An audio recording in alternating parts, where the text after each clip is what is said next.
לפני 6 שבועות בלבנון, נכנסתי לדרום לבנון, והראו לי רחפן כזה, בגודל כזה, ועל הרחפן יש גליל סיב אופטי וראש של RPG. ואני אמרתי זה לשר הביטחון ולרמטכ"ל ולמפקדים שהיו איתנו, אמרתי, זה איום, מילה שאני נזהר לא להשתמש בו יותר מדי, זה איום אסטרטגי למדינה.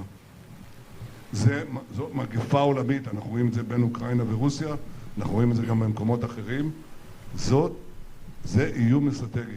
אז בד בבד שאנחנו מטפלים בגרעין ובאיומים אחרים, שאלת מה הם עושים? זה מה שהם עושים. כן. כרגע הם מנסים להצטייד ברחפני סיב, וכאן כינסנו את כל המוחות האפשריים במדינת ישראל, וגם מחוץ למדינה.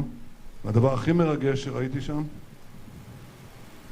זה מילואימניקים שבאים משדה הקרב, יש להם סטארט-אפ, זה כמה כאלה, והם מציעים פתרונות משדה הקרב לשדה הקרב, ואנחנו, אין לי שום ספק שאנחנו, גם כאן נהיה המדינה הראשונה בעולם, שבאמת מביאה פתרון גם לגבולות